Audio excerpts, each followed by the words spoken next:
형님 제발 살려달라고 애원하는데도 그 여자를 개밥 먹이면서 묶어놨답니다. 그런데 그 여자가요, 국내 최대 식품회사 회장의 친동생이었다네요.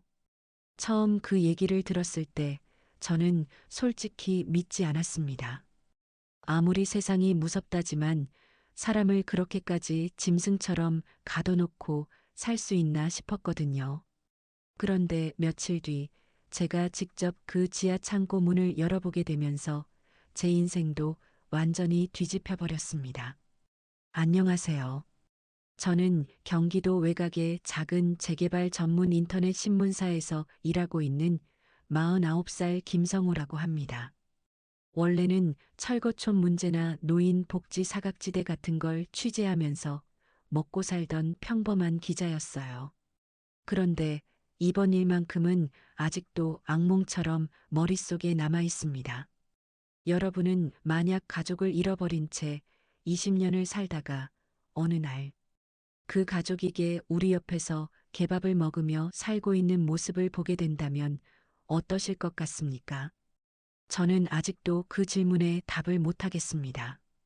이 이야기는 제가 직접 취재했던 사건이고 한 지방 공무원 소개로 처음 발을 들이게 된 곳에서 시작됐습니다. 숨막히는 오늘의 이야기 끝까지 들어보세요. 구독과 좋아요, 알림 설정은 영상 제작에 큰 힘이 됩니다. 자, 그럼 오늘의 사연 함께 들어보시죠. 그날은 비가 무섭게 쏟아지고 있었습니다. 저는 충청도 외곽의 한 재개발 예정지를 취재하러 내려가고 있었어요. 그 지역은 오래전 탄광촌이 망하고 나서 빈민가처럼 변한 동네였습니다. 허름한 슬레이트 지붕집들이 산비탈을 따라 다닥다닥 붙어 있었고 골목에는 폐가정과 쓰레기가 산처럼 쌓여 있었죠.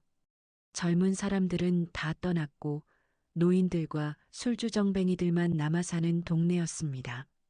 그런데 이상하게도 그 동네는 외부 사람을 극도로 경계했습니다.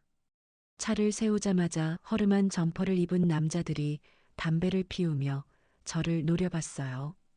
어디서 왔어요? 신문사에서 왔습니다. 재개발 취재 때문에요. 사진 함부로 찍지 마쇼. 그 말투가 심상치 않았습니다. 동네 분위기가 꼭 예전 조직폭력배들이 장악한 시장통 같았거든요. 저는 순간 괜히 왔다는 생각이 들었습니다. 그런데 저를 그 동네로 부른 공무원 한 명이 조용히 제 팔을 잡더니 낮은 목소리로 말했습니다. 기자님, 여기 밤 되면 절대 혼자 다니시면 안 됩니다. 왜요? 모르는 게 약입니다. 그 말을 하는 표정이 너무 이상했습니다. 겁먹은 얼굴이었어요. 저는 그때부터 촉이 왔습니다. 이 동네에 뭔가 있다는 걸요.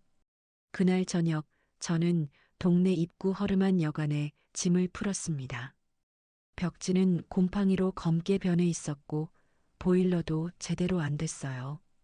그런데 밤 10시쯤 됐을 때였습니다. 밖에서 개 짖는 소리가 미친 듯이 들리기 시작했습니다. 처음엔 그냥 시골 개농장인가 보다 했어요. 그런데 이상하게 사람 비명 같은 소리가 섞여 들렸습니다.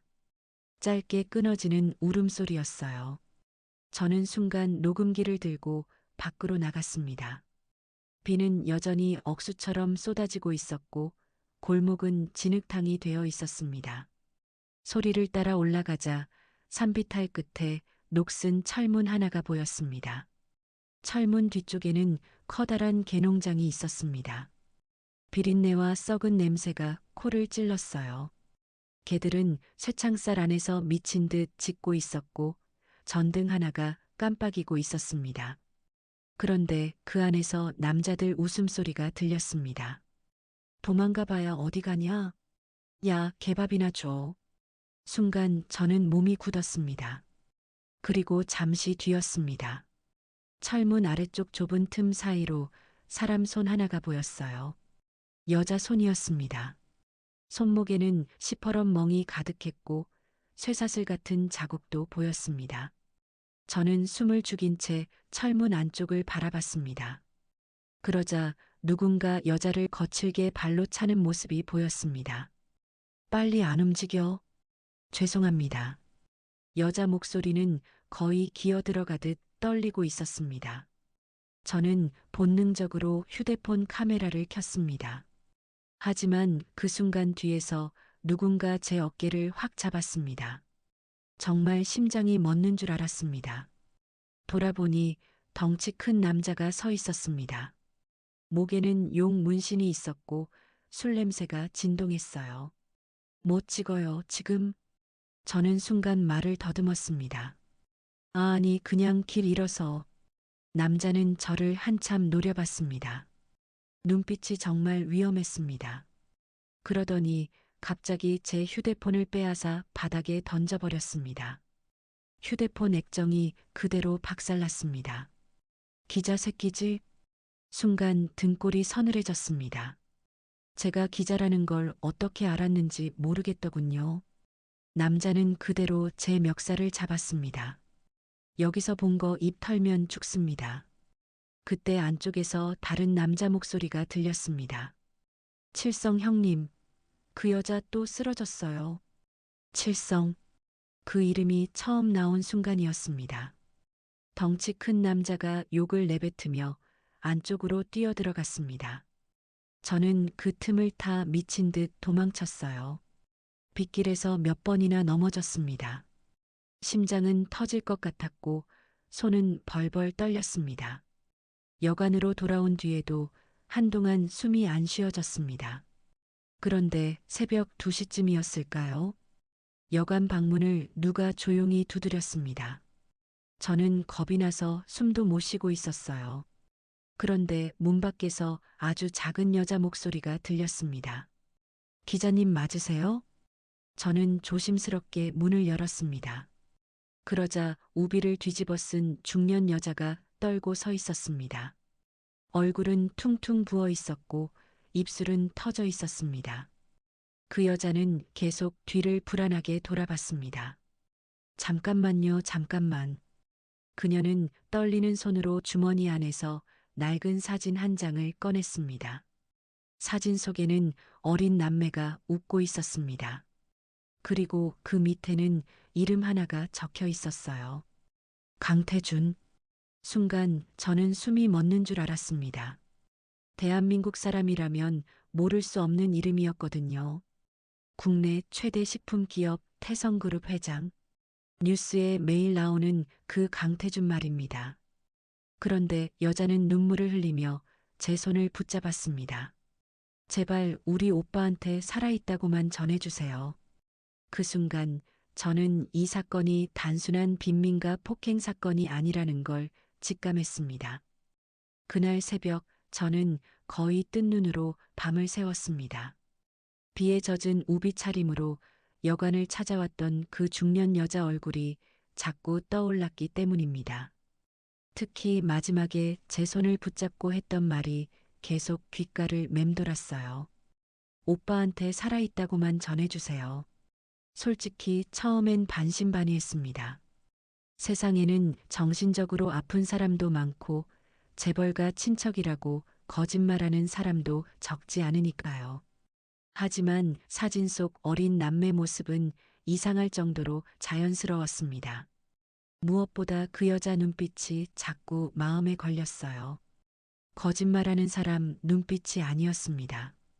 평생 사람한테 맞고 짓밟히다가 마지막 희망 하나 붙잡은 사람 눈빛이었죠. 아침이 되자마자 저는 서울 본사로 올라갔습니다. 차 안에서도 계속 고민했어요. 괜히 재벌 회장 이름 들먹였다가 큰일 나는 거 아닌가 싶었거든요. 하지만 기자라는 직업은 이상합니다. 위험한 냄새가 날수록 더 깊이 들어가게 되더군요. 서울에 도착하자마자 저는 곧장 인터넷을 뒤졌습니다. 그리고 얼마 지나지 않아 이상한 기사 하나를 발견했습니다. 태성그룹 강태준 회장, 20년째 실종 가족 찾기 후원 지속. 기사 날짜는 3년 전이었습니다. 내용을 읽는 순간 제 손끝이 서늘해졌어요. 강태준 회장에게는 어린 시절 실종된 여동생이 있었다고 했습니다. 부모 장례식 이후 갑자기 사라졌고 회장은 지금까지도 전국 보육원과 실종자 시설의 후원을 이어오고 있다는 내용이었어요. 저는 순간 여관에서 봤던 사진을 다시 꺼내봤습니다. 사진 속 어린 남자아이 옆에는 어린 여자아이가 환하게 웃고 있었습니다. 그리고 여자아이 왼쪽 손목 근처에 작은 화상 자국 같은 게 보였어요. 그때 갑자기 떠오르는 장면이 있었습니다. 어젯밤 개농장에서 봤던 그 여자 손목에도 똑같은 자국이 있었습니다. 순간 심장이 세게 뛰기 시작했어요. 저는 곧바로 태성그룹 비서실로 전화를 걸었습니다. 당연히 처음엔 연결조차 안 됐습니다. 회장님 관련 제보는 이메일로 보내주세요. 딱딱한 목소리만 돌아왔죠. 하지만 저는 포기하지 않았습니다. 제가 찍어온 사진 일부와 상황 설명을 정리해서 보냈어요. 그리고 마지막에 이렇게 적었습니다. 회장님께서 직접 확인하셔야 할 가능성이 높은 사안입니다. 솔직히 답이 올 거라고 기대하지 않았습니다. 그런데 그날 오후였습니다. 제 휴대폰으로 낯선 번호가 걸려왔습니다. 김성우 기자님 되십니까? 낮고 차가운 남자 목소리였습니다. 네, 맞습니다. 태성그룹 비서실입니다. 지금 바로 서울 본사로 오실 수 있습니까? 순간 온몸에 소름이 돋았습니다. 저는 곧장 여의도 태성그룹 본사로 향했습니다. 건물은 정말 어마어마했습니다. 유리로 뒤덮인 초고층 빌딩이었는데 입구에 들어서는 순간부터 공기가 달랐어요. 정장을 입은 직원들이 분 단위로 움직였고 보안 요원들도 엄청 많았습니다. 그런데 이상하게도 저는 계속 어젯밤 개농장 냄새가 떠올랐습니다. 그 더럽고 축축한 지하 창고와 이 화려한 빌딩이 같은 세상이라는 게 믿기지 않았어요. 잠시 뒤 저는 비서실로 안내됐습니다. 그리고 그곳에서 처음 강태준 회장을 보게 됐습니다. TV에서 보던 모습과는 완전히 달랐습니다. 실제로 보니 분위기가 훨씬 무서웠어요. 머리가 희끗희끗한 60 넘은 남자였는데 눈빛이 칼처럼 차가웠습니다. 마치 사람 감정을 다 잘라내고 살아온 사람 같았어요. 그런데 제가 사진을 꺼내는 순간이었습니다. 강태준 회장 손이 아주 미세하게 떨렸습니다. 그는 아무 말 없이 사진을 오래 바라봤습니다. 회의실 안 공기가 얼어붙은 것 같았어요. 잠시 뒤 회장이 낮게 물었습니다. 이 여자 어디서 봤습니까? 저는 충청도 빈민가에서 있었던 일을 처음부터 끝까지 설명했습니다. 개농장 이야기, 쇠사슬 자국, 폭행당하던 모습, 그리고 새벽에 여관까지 찾아왔던 상황까지 전부 말했어요. 설명하는 내내 강태준 회장은 거의 움직이지 않았습니다. 그런데 제가 마지막 말을 꺼내는 순간이었습니다. 그 여성이 회장님 이름을 말했습니다. 그 순간 회장 표정이 완전히 굳었습니다. 뭐라고 했습니까? 오빠한테 살아있다고만 전해달라고 했습니다. 회의실 안이 조용해졌습니다. 정말 숨소리조차 들리지 않을 정도였어요. 강태준 회장은 한동안 아무 말도 하지 않았습니다. 그러다가 갑자기 사진 한 부분을 손가락으로 짚었습니다. 어린 여자아이 손목이었습니다. 여기 화상 자국 보이죠? 네. 수연이는 6살 때 뜨거운 국구를 엎어서 저 흉터가 생겼습니다. 순간 제 팔에 소름이 확 돋았습니다. 회장은 말을 이어갔습니다. 저 위치까지 똑같을 수는 없습니다. 그 순간이었어요. 처음으로 강태준 회장 얼굴에서 감정이라는 게 보였습니다. 분노도 아니고 슬픔도 아니었습니다. 오랫동안 억지로 묻어둔 죄책감 같은 거였어요. 그는 갑자기 자리에서 일어나 창밖을 바라봤습니다. 그리고 아주 낮은 목소리로 말했습니다. 20년입니다. 저는 아무 말도 못했습니다. 20년 동안 찾았습니다. 그 말이 이상하게 가슴을 세게 때렸습니다. 뉴스에서는 늘 냉혈한 재벌이라고만 나오던 사람이었는데 그 순간만큼은 그냥 동생 잃어버린 늙은 오빠처럼 보였거든요. 잠시 뒤 회장은 비서실장을 불렀습니다. DNA 검사 준비하세요. 회장님, 지금 당장. 비서실 직원들이 급하게 움직이기 시작했습니다. 하지만 그 와중에도 회장은 계속 창밖만 보고 있었습니다. 그리고 아주 작게 중얼거렸습니다. 살아있었구나. 그 목소리를 듣는데 이상하게 제 가슴도 먹먹해졌습니다. 그날 저녁 저는 다시 충청도 빈민가로 내려가게 됐습니다. 이번에는 혼자가 아니었습니다. 검은 정장을 입은 수행원들과 경호 차량들이 함께 움직였어요. 서울에서 출발한 차량만 5대였습니다. 가는 내내 차 안 분위기는 살벌했습니다. 아무도 말을 안 했어요. 그런데 고속도로 휴게소에 잠깐 들렀을 때였습니다. 강태준 회장이 혼자 자판기 앞에 서 있는 걸 봤습니다. 저는 조심스럽게 다가갔어요. 그러자 회장이 갑자기 제게 물었습니다. 기자 양반. 네. 그 아이 많이 맞고 살았습니까? 순간 저는 쉽게 대답을 못했습니다. 떠오르는 장면이 너무 끔찍했거든요. 쇠사슬 자국, 멍든 얼굴, 깨 우리 옆에서 떨고 있던 모습. 저는 결국 작게 말했습니다. 심각했습니다. 그 말을 들은 순간 회장 턱 근육이 꿈틀거렸습니다.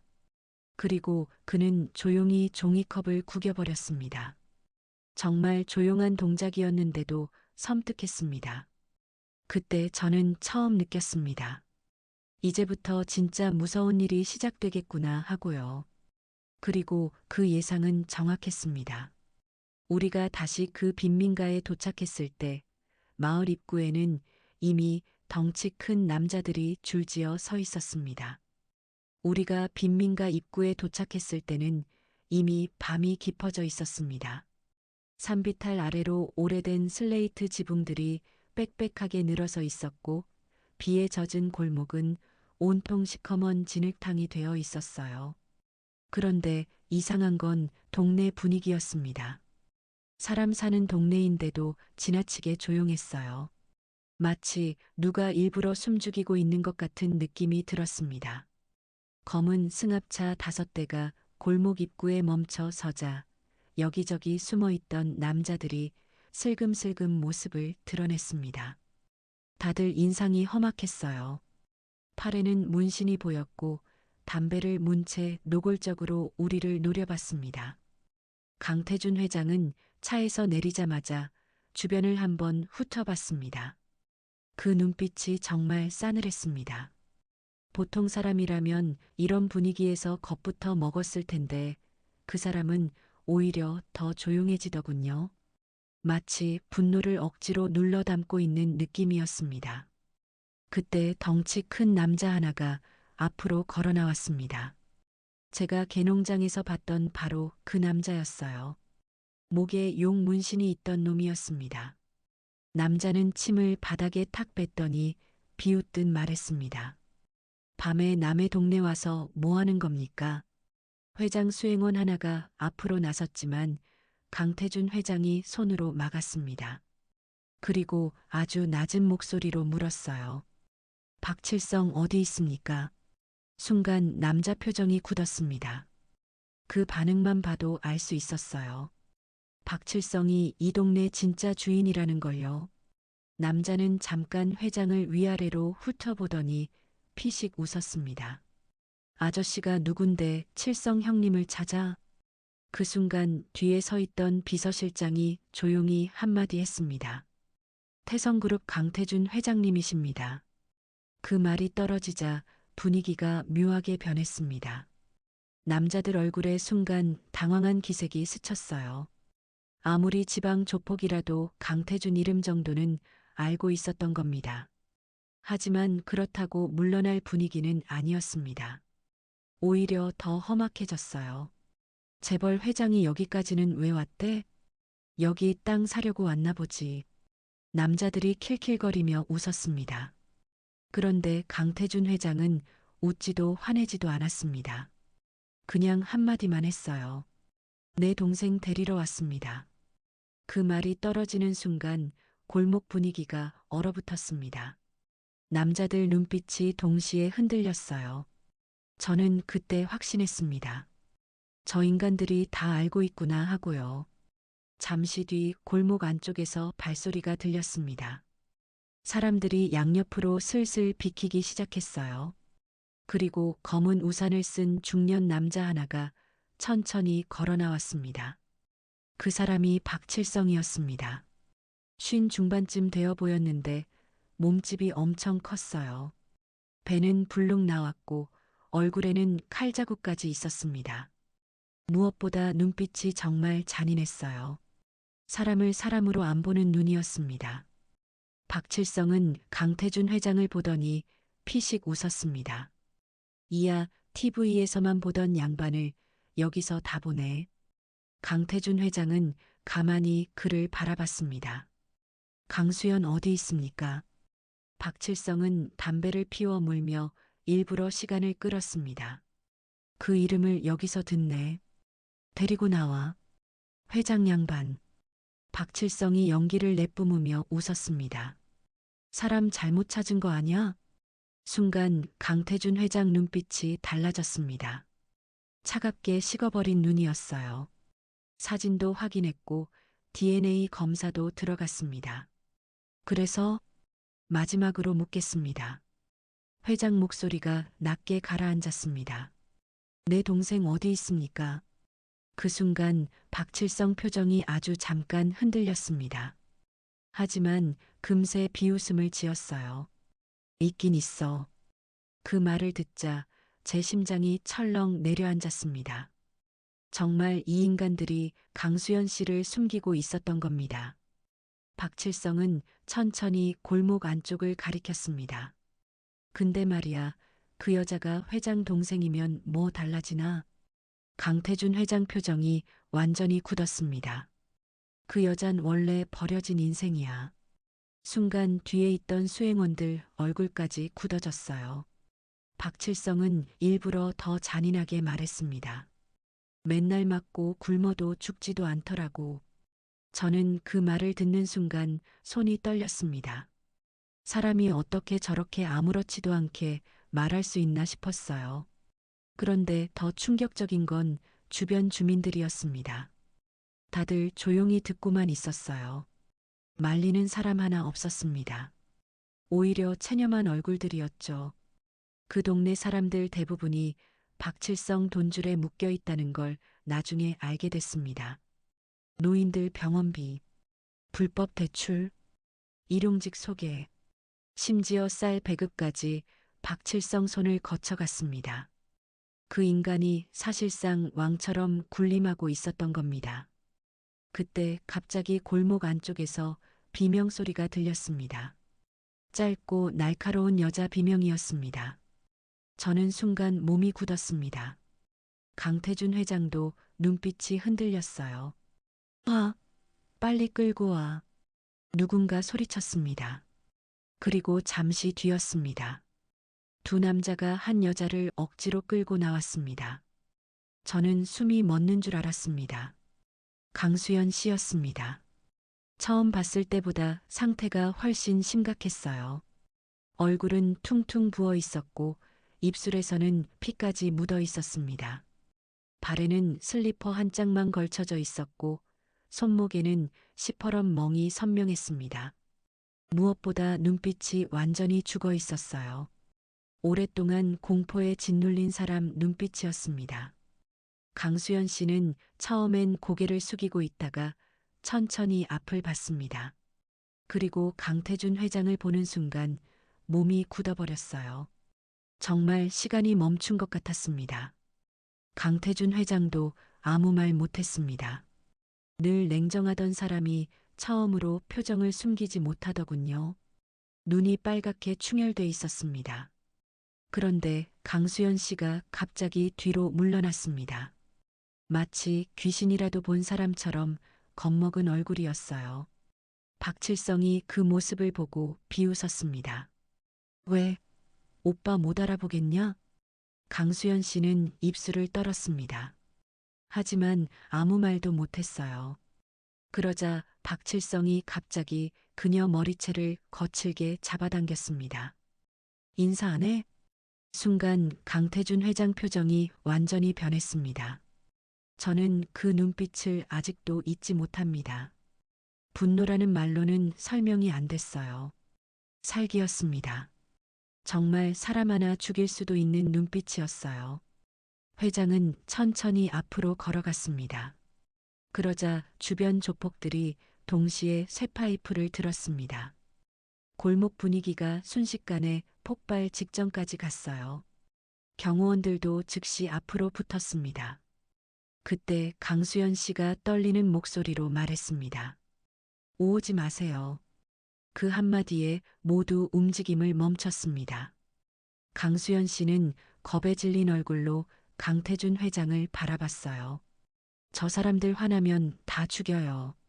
그 말을 듣는데 제 가슴이 철렁 내려앉았습니다. 도대체 얼마나 맞고 살아왔으면 저런 말부터 나오나 싶었어요. 강태준 회장은 한동안 동생을 바라봤습니다. 그리고 아주 낮고 떨리는 목소리로 말했습니다. 수연아. 그 이름을 듣는 순간 강수연 씨 눈에서 눈물이 터졌습니다. 하지만 동시에 박칠성은 그녀 어깨를 세게 움켜잡았습니다. 마치 자기 물건 뺏기기 싫다는 사람처럼요. 그리고 씹어뱉듯 말했습니다. 이 여자 데려가려면 회장 양반도 피 좀 봐야 될 거야. 그날 밤은 결국 큰 충돌 없이 끝났습니다. 강태준 회장 측 경호원들과 박칠성 패거리들이 골목에서 한참 대치했지만 회장이 먼저 사람들을 물렸기 때문입니다. 솔직히 저도 의외였습니다. 그 성격이면 당장 들이받을 줄 알았거든요. 그런데 회장은 끝까지 감정을 눌렀습니다. 오히려 더 무서웠어요. 정말 화난 사람은 소리를 안 지른다는 말이 딱 맞았습니다. 우리는 다시 여관으로 돌아왔습니다. 새벽 2시가 넘은 시간이었는데도 회장 방 불은 꺼지지 않았어요. 저는 복도 자판기 앞에서 캔커피를 뽑다가 우연히 비서실장과 마주쳤습니다. 그 사람 얼굴도 잔뜩 굳어 있었습니다. 회장님 괜찮으십니까? 제가 조심스럽게 묻자 비서실장이 한숨을 내쉬었습니다. 20년 동안 저렇게 흔들리는 모습 처음 봤습니다. 그 말을 듣는데 괜히 마음이 묘하더군요. 뉴스에선 늘 냉혈한 재벌처럼 나오던 사람이었는데 막상 직접 보니 그냥 죄책감에 갇혀 사는 늙은 오빠 같았거든요. 잠시 뒤 회장이 저를 찾는다는 연락이 왔습니다. 저는 조심스럽게 방으로 들어갔어요. 강태준 회장은 창가에 앉아 담배를 피우고 있었습니다. 탁자 위에는 오래된 사진 몇 장이 놓여 있었어요. 전부 어린 강수연 씨 사진이었습니다. 회장은 한동안 말이 없었습니다. 그러다가 아주 낮은 목소리로 입을 열었습니다. 수연이는 원래 겁이 많은 아이였습니다. 저는 조용히 이야기를 들었습니다. 어릴 때 천둥만 쳐도 제 뒤에 숨어서 울던 애였어요. 회장은 담배를 꺼뜨렸습니다. 그런 애가 어떻게 그런 데서 20년을 버틴 건지 모르겠습니다. 그 목소리가 너무 처참해서 저는 차마 눈을 못 마주쳤습니다.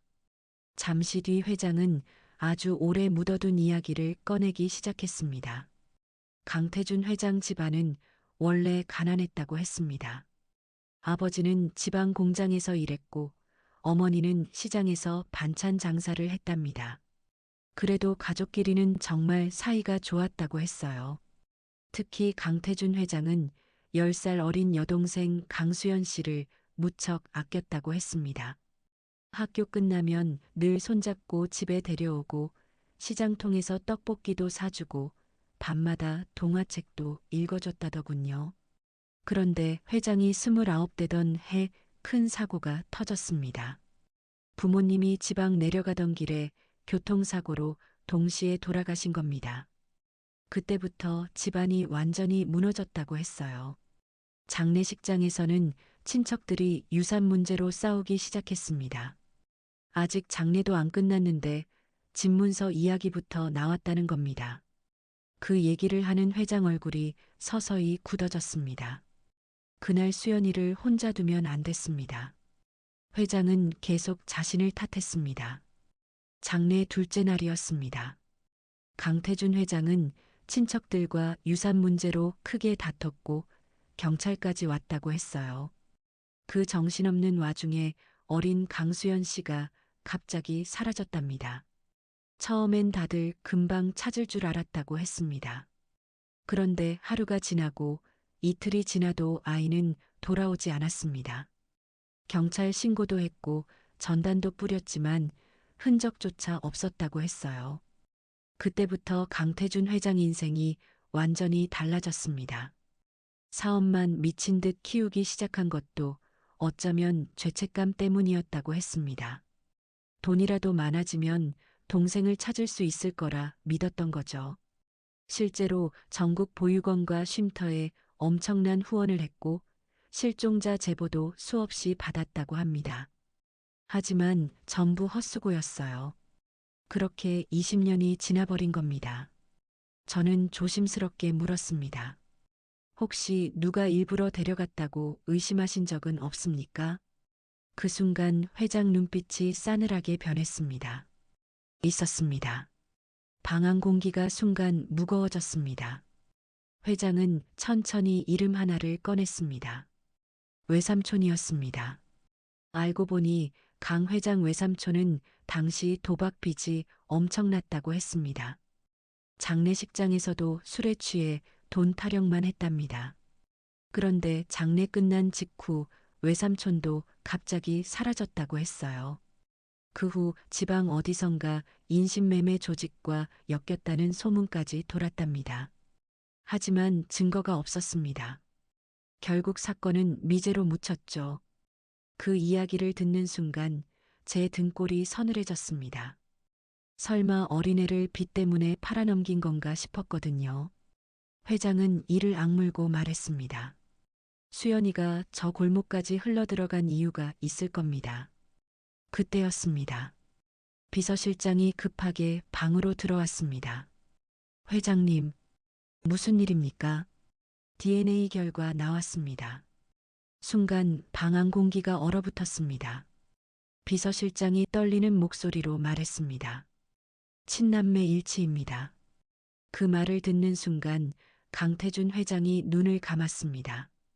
정말 길게 숨을 내쉬더군요. 그런데 이상하게 기뻐 보이지 않았습니다. 오히려 더 무너지는 얼굴이었어요.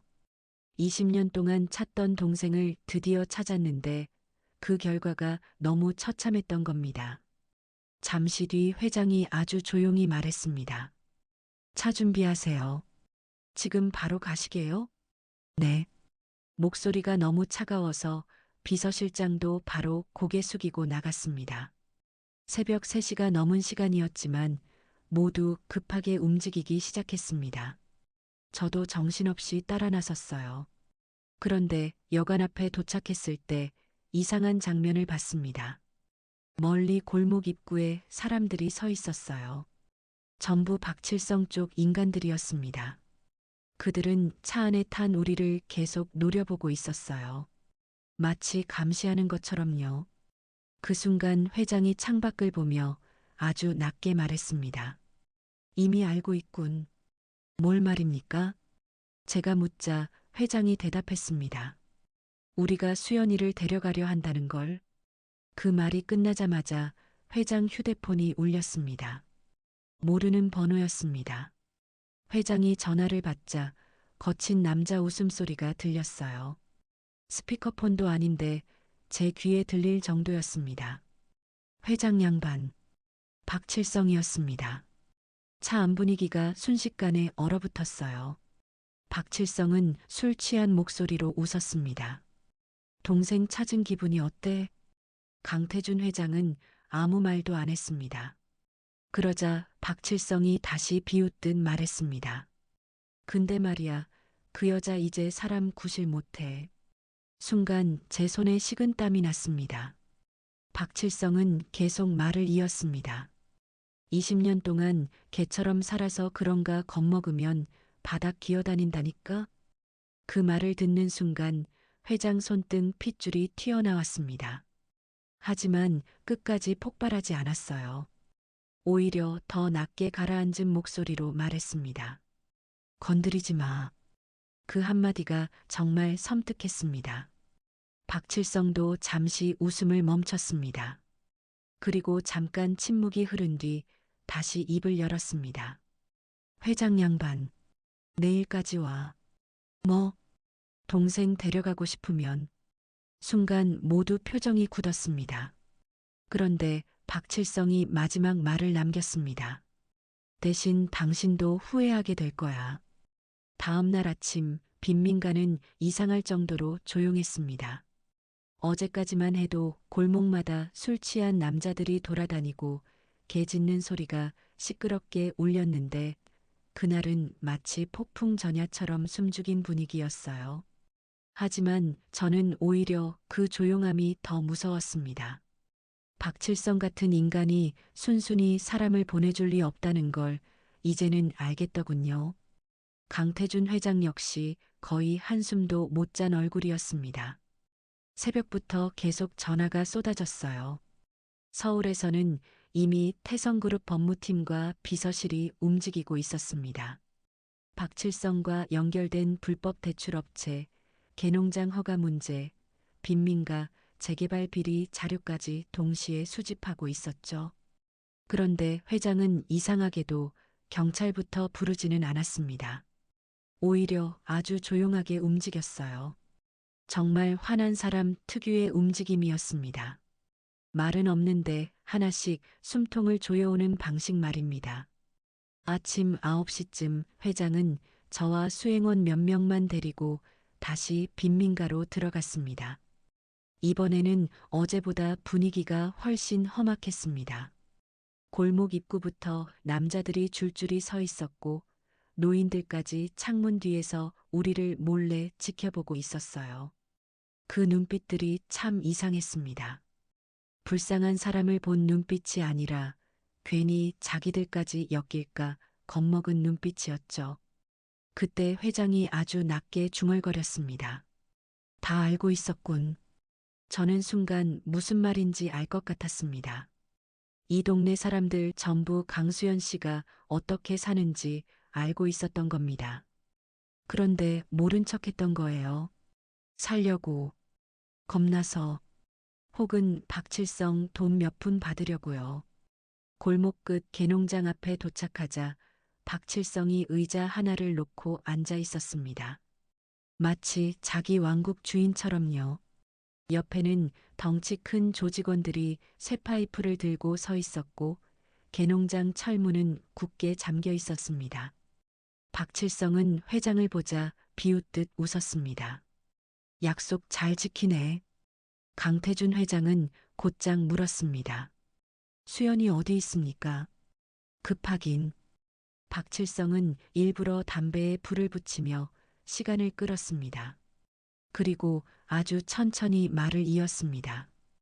회장 양반이 그렇게 대단한 사람이면 여기까지 어떻게 왔는지부터 알아야지. 그 순간 뒤쪽에서 웅성거림이 들렸습니다.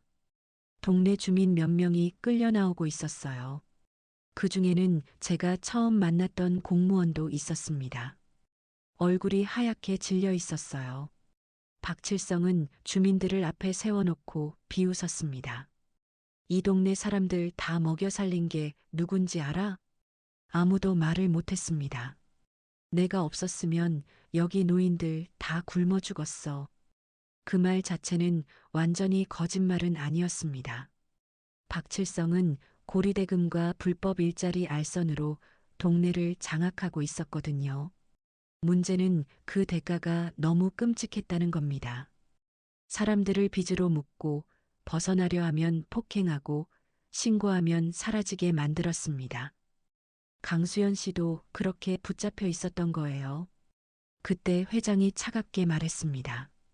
사람 가둬놓고 개처럼 부린 것도 생계였습니까? 순간 박칠성 눈빛이 싸늘하게 변했습니다. 그리고 갑자기 소리쳤어요. 와, 데려와. 잠시 뒤 개농장 철문이 열렸습니다. 그리고 두 남자가 강수연 씨를 질질 끌고 나왔습니다. 저는 순간 숨이 턱 막혔습니다. 어제보다 상태가 훨씬 심각했어요. 얼굴에는 새멍이 퍼져 있었고 입가에는 피가 말라붙어 있었습니다. 팔에는 담뱃불로 지진 자국까지 보였어요. 강태준 회장 표정이 그대로 굳어버렸습니다. 강수연 씨는 겁에 질린 채 고개도 못 들고 있었어요. 마치 오래 맞은 개처럼 사람이 다가오기만 해도 몸부터 움츠러들었습니다. 박칠성이 그녀 머리채를 잡아 억지로 얼굴을 들게 했습니다. 오빠 왔다. 강수연 씨는 떨리는 눈으로 강태준 회장을 바라봤습니다. 그런데 다음 순간 예상 못한 일이 벌어졌습니다. 강수연 씨가 갑자기 무릎 꿇고 빌기 시작한 겁니다. 죄송합니다, 죄송합니다.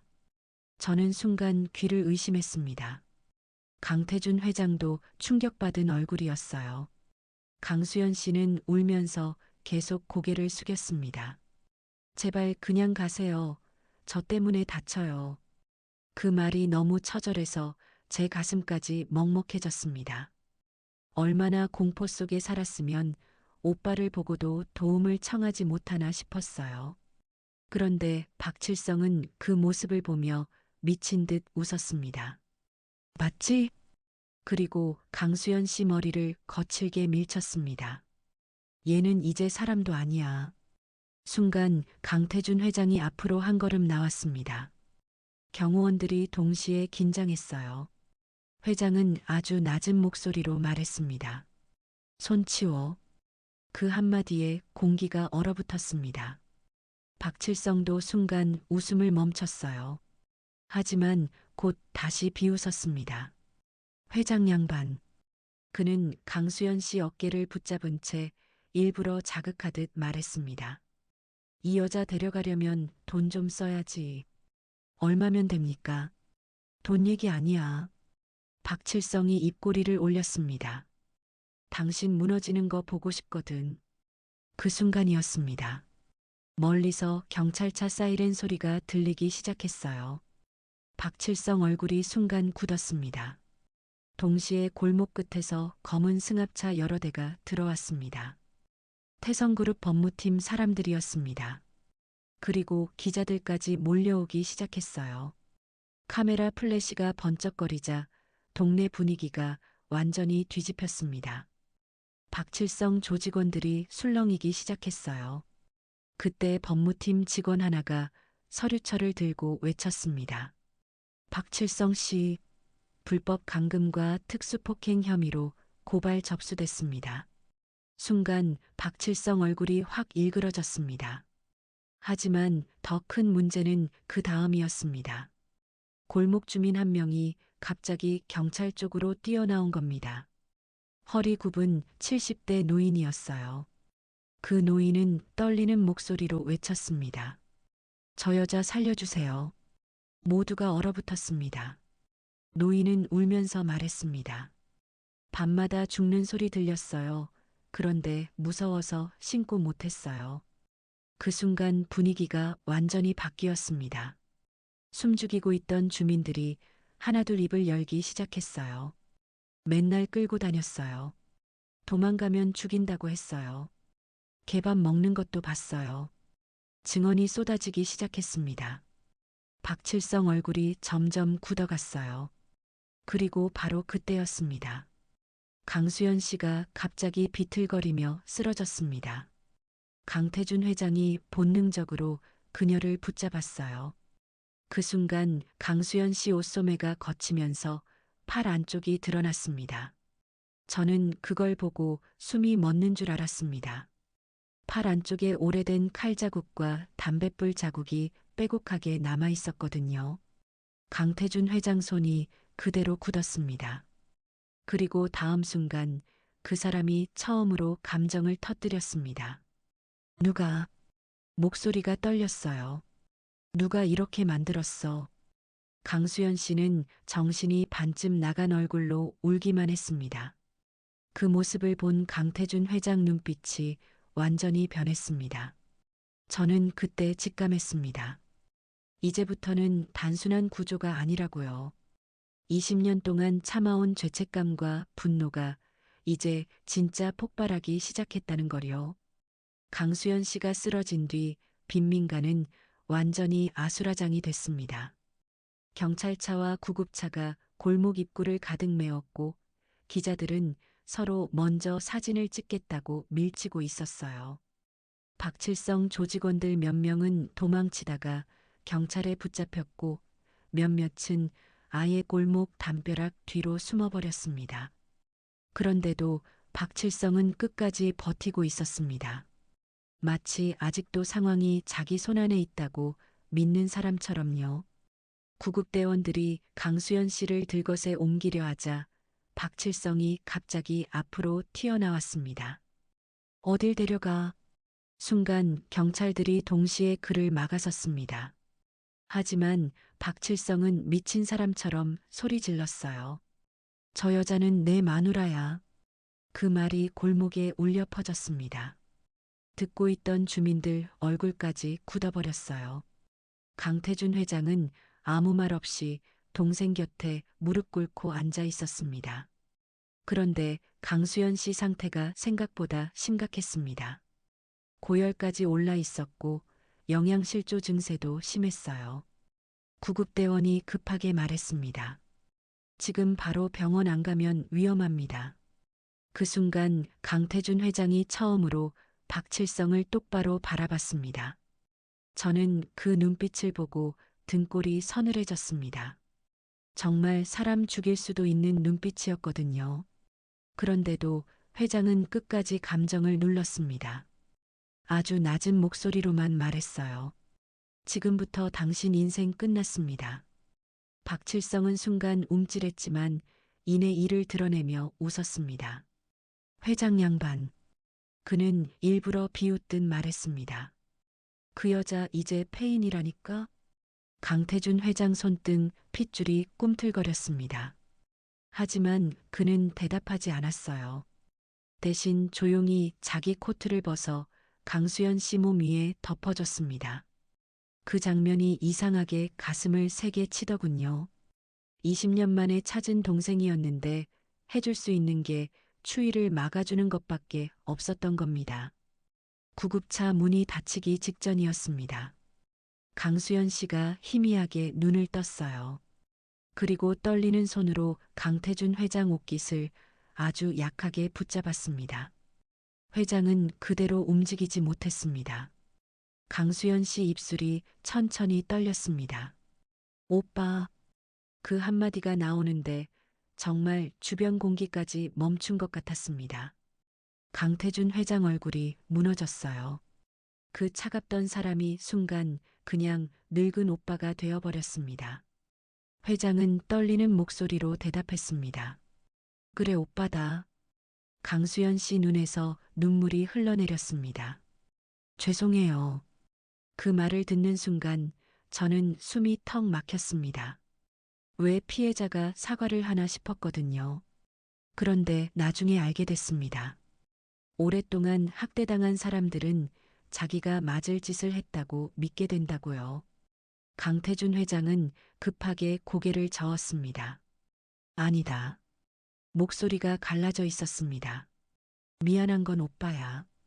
그 말을 들은 순간 강수연 씨 눈물이 더 터졌습니다. 구급차 문이 닫히고 차량이 출발했는데도 강태준 회장은 한동안 움직이지 못했습니다.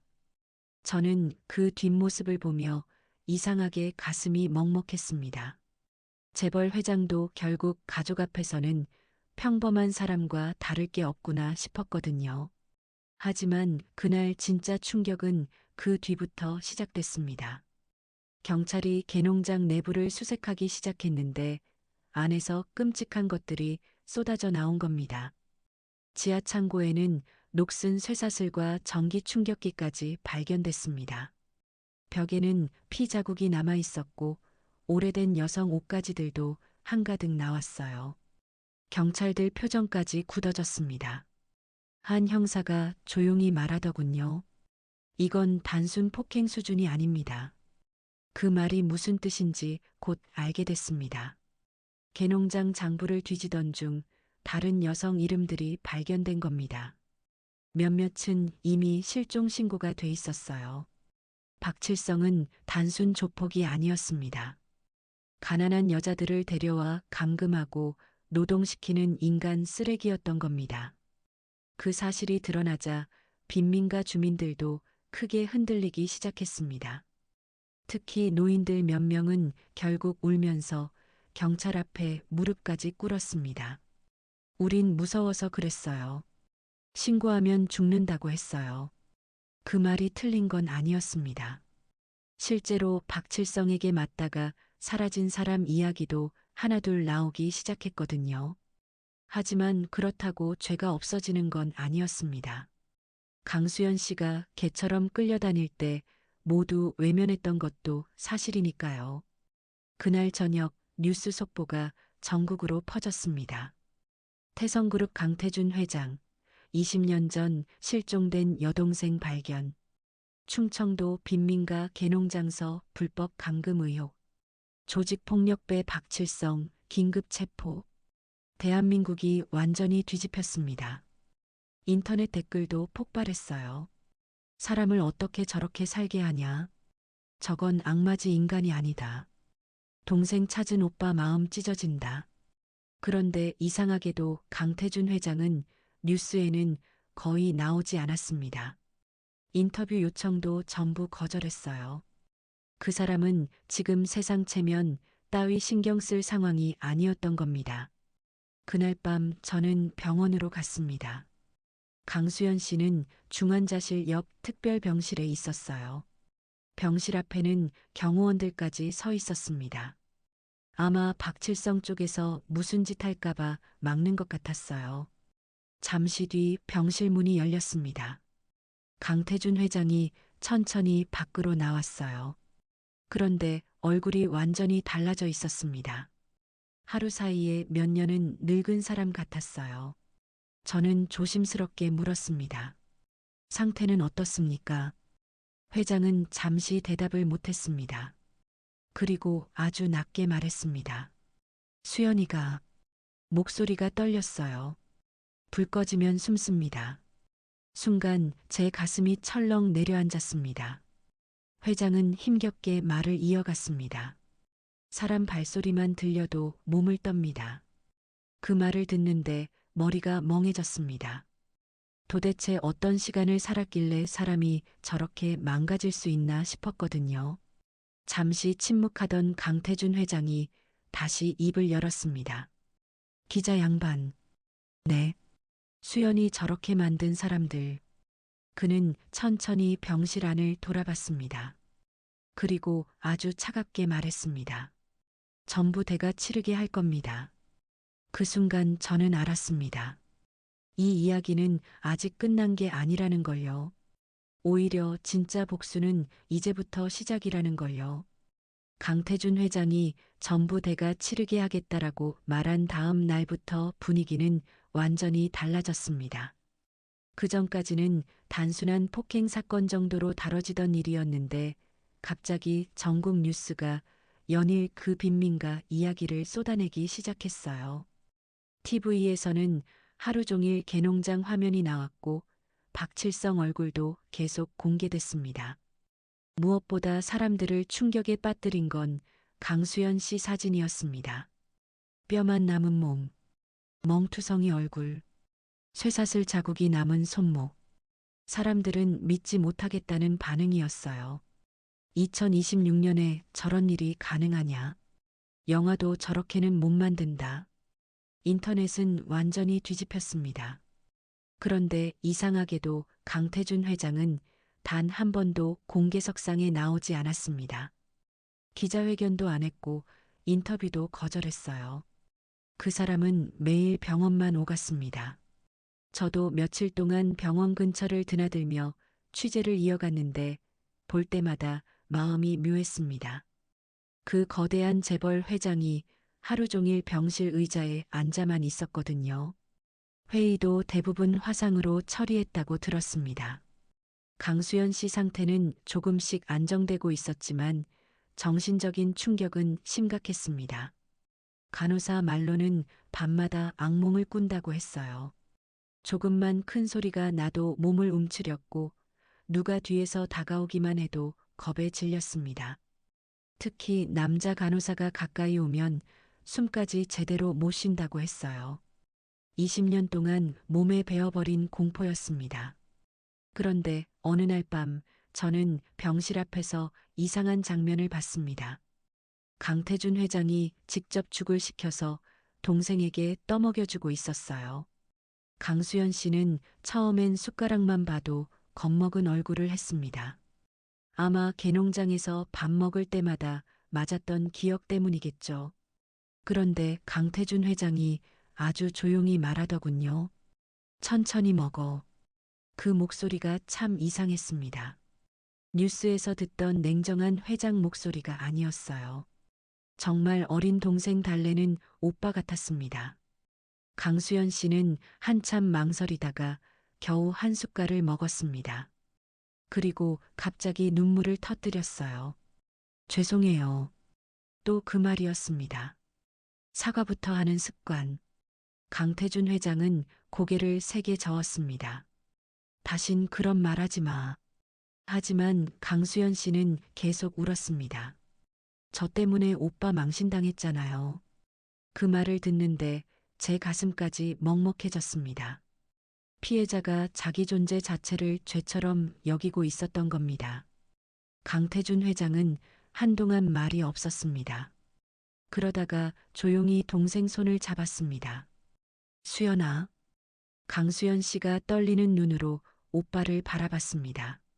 오빠는 회장 목소리가 살짝 갈라졌습니다. 내가 살아있는 것만으로 됐다. 그 말을 들은 순간 강수연 씨가 결국 얼굴을 감싸고 오열했습니다. 병실 안이 한동안 울음소리로 가득했어요. 저는 차마 더 못 보고 밖으로 나왔습니다. 그런데 병원 밖에서는 전혀 다른 전쟁이 시작되고 있었습니다. 강태준 회장 법무팀이 본격적으로 움직이기 시작한 겁니다. 박칠성과 연결된 불법 대출업체들이 줄줄이 압수수색을 당했고 재개발 비리에 연루된 공무원들까지 조사받기 시작했어요. 심지어 박칠성과 거래하던 지역 건설업자들도 도망 다니기 시작했습니다. 한마디로 빈민가 전체가 뒤집힌 겁니다. 그리고 며칠 뒤 더 충격적인 사실이 밝혀졌습니다. 강수연 씨를 박칠성에게 넘긴 사람이 바로 강태준 회장 외삼촌이었다는 증거가 나온 겁니다. 20년 전 도박빚에 쫓기던 외삼촌이 인신매매 브로커에게 어린 강수연 씨를 팔아넘긴 거였어요. 그 대가로 받은 돈이 고작 3천만 원이었다고 합니다. 저는 그 얘기를 듣고 한동안 말이 안 나오더군요. 어떻게 조카를 돈 받고 팔 수 있나 싶었어요. 그 사실을 들은 강태준 회장은 한참 동안 아무 말도 안 했다고 합니다. 그리고 다음 날 새벽 구치소에 있던 박칠성이 갑자기 조사 협조를 시작했습니다. 처음엔 끝까지 버티던 인간이었는데 태도가 완전히 달라졌어요. 이유는 간단했습니다. 자기 조직이 전부 무너졌다는 걸 알아버린 겁니다. 돈줄도 끊겼고 경찰도 등을 돌렸고 주민들까지 증언하기 시작했으니까요. 특히 가장 결정적이었던 건 박칠성 오른팔이었던 조직원이었습니다. 그놈이 경찰에 모든 자료를 넘겼어요. 불법 감금 영상, 대포통장 기록, 폭행 사진, 심지어 강수연 씨가 도망치다 붙잡혀 맞는 영상까지 나왔습니다. 그 영상을 본 형사들도 얼굴이 굳었다고 합니다. 그리고 그날 밤이었습니다. 강태준 회장이 직접 구치소로 갔다는 연락을 받았습니다. 저는 순간 설마 싶었어요. 하지만 사실이었습니다. 회장은 변호사도 없이 혼자 박칠성을 만나러 갔습니다. 나중에 교도관에게 들은 이야기인데 두 사람은 접견실에서 한동안 아무 말도 안 했다고 합니다. 박칠성이 먼저 비웃듯 말했다고 해요. 이제 속 시원하냐? 그런데 강태준 회장은 오히려 조용했다고 합니다. 그리고 아주 낮은 목소리로 말했다고 해요. 수연이 왜 안 죽였나? 박칠성도 순간 당황했다고 합니다. 회장은 천천히 말을 이었다고 해요. 그렇게 괴롭힐 거면 차라리 죽이지 그랬나? 그 말이 너무 서늘해서 접견실 공기까지 얼어붙었다고 합니다. 잠시 뒤 박칠성이 씁쓸하게 웃었다고 해요. 웃긴다. 그리고 작게 중얼거렸답니다. 그 여자는 죽으려고를 안 하더라. 그 말을 들은 순간 강태준 회장 눈빛이 완전히 변했다고 합니다. 박칠성은 계속 말을 이어갔어요. 맨날 도망치다가도 누가 굶고 있으면 자기 밥 나눠주고, 맞아 죽고도 또 사람 걱정하고, 미련하게 착한 여자였어. 그 말을 듣고 있던 강태준 회장이 갑자기 자리에서 일어났다고 합니다. 그리고 마지막으로 딱 한마디만 남겼어요. 그러니까 당신 같은 인간 밑에서도 살아남은 겁니다. 그 말을 끝으로 회장은 접견실을 나왔습니다. 그날 이후 박칠성은 완전히 무너졌다고 들었습니다. 그리고 며칠 뒤 강수연 씨는 처음으로 병원 정원 산책을 나왔습니다. 햇빛을 보는 것조차 어색한 얼굴이었어요. 강태준 회장은 말없이 옆을 걸었습니다. 한참 뒤 강수연 씨가 아주 작게 물었습니다. 오빠, 왜 그러냐? 나 진짜 집에 가도 돼? 그 말을 듣는 순간 저는 결국 고개를 돌려버렸습니다. 그 한마디에 그 사람이 어떤 세월을 버텨왔는지가 다 담겨 있었거든요. 박칠성 사건이 터진 뒤로 반년 정도가 흘렀습니다. 시간이 꽤 지난 것 같았지만 이상하게 저는 아직도 비만 오면 그 빈민가 냄새가 떠오르곤 합니다. 축축한 흙냄새, 녹슨 철문 냄새, 그리고 어둠 속에서 떨던 강수연 씨 눈빛까지요. 하지만 세상은 생각보다 빨리 변했습니다. 전국을 뒤흔들었던 개농장 사건 이후 충청도 그 빈민가는 결국 완전히 철거됐습니다. 박칠성과 연결돼 있던 조직은 전부 해체됐고 불법 대출업자들과 재개발 브로커들까지 줄줄이 감옥에 들어갔습니다. 오랫동안 그 동네를 지배하던 공포가 한순간에 무너져 버린 겁니다. 특히 주민들 반응이 참 복잡했습니다. 처음엔 다들 피해자인 척했지만 시간이 지나면서 죄책감에 무너지는 사람들도 많았어요. 어떤 노인은 경찰 조사 끝나고 집에서 혼자 울다가 쓰러졌다고 했습니다. 강수연 씨 비명 소리를 들으면서도 외면했던 기억 때문이라고 하더군요. 저는 그 말을 듣고 한동안 마음이 무거웠습니다. 사람이 무섭다는 건 꼭 칼 들고 때리는 것만은 아니더군요. 모른 척하는 것도 누군가에겐 평생 지옥이 될 수 있다는 걸 처음 느꼈습니다. 그리고 가장 크게 변한 사람은 역시 강태준 회장이었습니다. 예전 뉴스 속 강태준 회장은 차갑고 무서운 재벌 이미지였어요. 직원들조차 눈도 못 마주친다는 사람이었죠. 그런데 사건 이후 완전히 달라졌습니다. 회사는 거의 전문 경영인들에게 맡기다시피 했고 대부분 시간을 동생 곁에서 보냈어요. 심지어 재벌 회장 집에선 상상도 못할 일이 벌어졌습니다. 강태준 회장이 직접 요리를 배우기 시작한 겁니다. 처음엔 병원 식사가 입에 안 맞는다는 강수연 씨 말 때문이었다고 했어요. 어릴 때 좋아하던 멸치국수랑 계란말이를 직접 만들어주고 싶었다더군요. 그 얘기를 들었을 때 저는 괜히 웃음이 났습니다. 그 무서운 회장이 앞치마 두르고 계란말이 연습하는 모습이 상상이 안 갔거든요. 하지만 강수연 씨는 조금씩 변하고 있었습니다. 처음 병원에 왔을 때만 해도 사람 눈도 제대로 못 마주쳤는데 시간이 지나자 조금씩 표정이 생기기 시작했어요. 간호사들한테 먼저 인사도 하고 햇빛 드는 창가에 앉아 오래 밖을 바라보기도 했습니다. 특히 가장 놀라웠던 건 웃음이었습니다. 정말 어느 날 갑자기 아이처럼 웃더군요. 강태준 회장이 어설픈 계란말이 만들어 왔다가 새까맣게 태워 먹은 날이었어요. 강수연 씨는 그걸 보더니 처음으로 소리내 웃었습니다. 그 웃음소리를 들은 강태준 회장이 한참 동안 말을 못했다고 합니다. 그 사람도 아마 그 순간 깨달았던 것 같아요. 동생이 이제야 조금 살아나고 있다는 걸요. 그리고 사건이 세상에 알려진 뒤 전국에서 후원과 편지가 쏟아지기 시작했습니다. 특히 50대, 60대 여성들이 보낸 편지가 엄청 많았어요.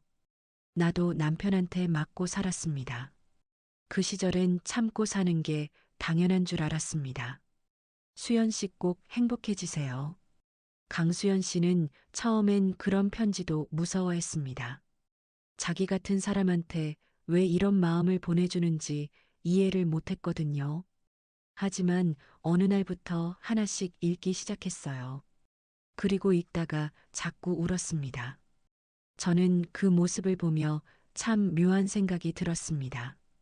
사람은 결국 사람 때문에 망가지기도 하지만 또 사람 때문에 살아나는구나 싶었거든요. 그 무렵 강태준 회장은 큰 결정을 하나 내렸습니다. 바로 그 개농장 터를 사들이겠다고 선언한 겁니다. 처음엔 다들 놀랐어요. 그 끔찍한 장소를 왜 굳이 남겨두냐는 말도 많았습니다. 하지만 회장은 직접 기자들 앞에서 말했습니다. 없애버리면 끝나는 일이 아닙니다. 그리고 몇 달 뒤 그 자리에는 아주 작은 건물 하나가 세워졌습니다. 화려한 건물은 아니었어요. 그냥 햇빛 잘 드는 하얀색 2층 건물이었습니다. 이름은 수연의 집이었습니다. 가정폭력과 학대를 당한 여성들이 잠시라도 숨어 쉴 수 있는 보호시설이었어요. 처음 개관식 날 저도 초대를 받아 다시 그곳을 찾았습니다. 예전의 음산한 개농장 모습은 사라지고 없었습니다. 대신 마당에는 작은 화단이 있었고 노란 국화꽃이 바람에 흔들리고 있었어요. 그리고 그날 저는 강수연 씨를 다시 만났습니다. 처음 봤을 때와는 정말 다른 사람이 되어 있었습니다. 물론 아직도 팔목 흉터는 남아 있었고 큰 소리가 나면 가끔 놀라기도 했어요. 하지만 눈빛이 달라졌습니다. 예전처럼 바닥만 보지 않았거든요. 사람 얼굴을 바라보더군요. 행사 끝날 무렵 어떤 할머니 한 분이 강수연 씨 손을 붙잡고 울었습니다. 살아줘서 고마워요. 강수연 씨도 결국 같이 울었습니다. 강태준 회장은 조금 떨어진 곳에서 그 모습을 조용히 보고 있었어요. 저는 그 얼굴을 보고 참 이상한 기분이 들었습니다. 20년 동안 죄책감 속에 살던 사람이 이제야 겨우 숨 쉬는 얼굴 같았거든요. 행사가 끝난 뒤 저는 마지막으로 강수연 씨에게 물었습니다. 이제 좀 괜찮으십니까? 강수연 씨는 한동안 생각하다가 조용히 웃었습니다. 그리고 아주 작은 목소리로 말했어요. 이제 밤이 안 무서워요. 그 말을 듣는 순간 저는 괜히 눈시울이 뜨거워졌습니다.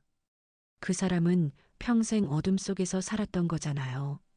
그런 사람이 이제야 밤을 무서워하지 않게 된 겁니다. 집으로 돌아오는 길에 저는 문득 그런 생각이 들었습니다.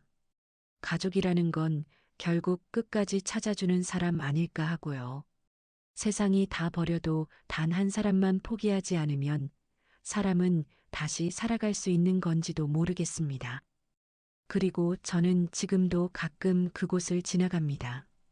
예전 개 짖는 소리 대신 이제는 사람 웃음소리가 들리는 그 작은 집 앞을요.